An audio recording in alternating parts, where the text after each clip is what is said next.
அனைவருக்கும் வணக்கம். இன்னைக்கு நாம் எதை பற்றி பார்க்க போகிறோம் அப்படின்னு பார்த்தீங்கன்னா, முருகர் வசியத்தை பற்றி தான் பார்ப்போம். முருகர் உபாசனை பற்றி தான் பார்ப்போம்.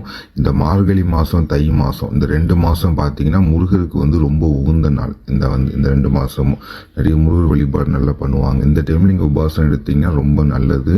அதனால் இந்த 2 மாதத்தில் யாரெல்லாம் மார்கழி முடிய போது தை, இந்த மார்கழி தை, இந்த 2 மாதத்தில் யாரெல்லாம் முருகர் உபாசனை எடுக்காங்களோ அவங்களே வீட்டுக்கு முருகர் உபாசனை அதுக்கு உண்டான எந்திரம், தாயத்து, மற்ற எல்லாமே கொடுத்து, அது சர்வதேவதா வசியமை 48 நாள் அவங்க பூஜை, அந்த பூஜைக்கு உண்டான எல்லா விஷயங்களும் கொடுத்து, அதாவது அந்த மை, இப்போ உங்களுக்கு மைனா ஒரு 5 கிராம் 10 கிராம் அப்படி இல்லை, அந்த 48 நாள் உங்களுக்கு வரக்கூடிய மாதிரி எல்லாம் கொடுத்துட்டு, அதுபோல் சடாசர எந்திரங்கள் உண்டு. அதாவது நம்ம அஷ்ட கர்மங்கள் சடாசர எந்திரம் மூலியமாக பண்ணுற மாதிரி உண்டு.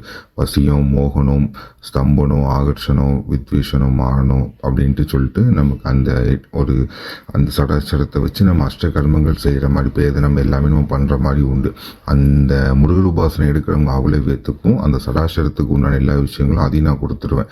அந்த முருகர் சித்து எடுத்ததுக்கப்புறம் முருகரை வச்சு நம்ம அந்த விஷயத்தை எப்படி வேலை பார்க்க அப்படின்னு சொல்லி நம்ம அதுக்குண்டான எந்திரம், அந்த 8 அஷ்டகர்மங்கள் 8 செய்கிறதுக்கு உண்டான எந்திரம், அதுக்கு உண்டான மந்திரம் எல்லாம் கொடுத்து, அதுக்கு உண்டான மை தனியாக. ஏன்னா இப்போ நம்ம முருகர்னு வரும்போது அஷ்டகர்மங்கள் செய்யும் போது அதுக்குன்னு சில தனி மைகள் உண்டு. அந்த மாதிரி நம்ம அந்த மையை வச்சு உங்களுக்கு அந்த மையை நான் சேர்த்து கொடுத்துருவேன். அந்த உபாசனை எடுக்கும்போதே சர்வதேவதா வசியமை தனியாக, அஷ்டகர்மங்கள் செய்கிறதுக்கு தனியாக மை, அந்த 8 எந்திரங்கள், அதுக்கு உண்டான மந்திரம், அது எப்படி நீங்கள் சித்தி பண்ணணும், அதை நீங்கள் அடுத்தவங்களுக்கு செஞ்சு கொடுத்தா எப்படி பண்ணணும், அதை எப்படி சித்தி பண்ணணும். முருகர் உபாசனை கிடையாது. முருகர் உபாசனை நீங்கள் சித்தி பண்ணி எடுத்திருப்பீங்க. அது போக நீங்கள் இப்போ அஷ்டகர்மங்கள் செய்ய போகிறீங்க, இப்போ ஒரு மோகன பூஜை பண்ண போகிறீங்க, 2 பேர்த்து நீங்கள் சேர்க்க போகிறீங்கன்னா, அந்த மோகன எந்திரத்தை நீங்கள் சித்தி பண்ணால் மட்டும்தான், மந்திரத்தை சித்தி பண்ணால் மட்டும்தான் உங்களுக்கு அது வேலை பார்க்கும். அதனால் அதை எப்படி பண்ணணும் அப்படின்னு சொல்லி எல்லாமே நான் செட்டாக கொடுக்கேன். தேவைப்படுறவங்க தொடர்பு கொண்டு பேசுங்க. அதே மாதிரி இப்போ உங்களுக்கு இப்போ முருகர் உபாசனை நீங்கள் எந்திர முறைப்படி கேட்டாலும் சரி, சில முறைப்படி கேட்டாலும் சரி, எல்லாமே ரெடி பண்ணி கொடுக்க.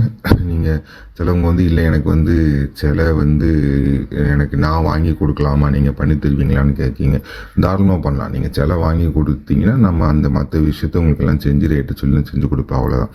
தேவைப்படுறவங்க தொடர்பு கொண்டு பேசுங்க. எல்லாமே செட்டாக நான் கொடுக்கேன். நீங்கள் பூஜை பண்ணி கண்டிப்பாக பண்ணுங்கள். நல்ல விதமாக கண்டிப்பாக நடக்கும். நன்றி.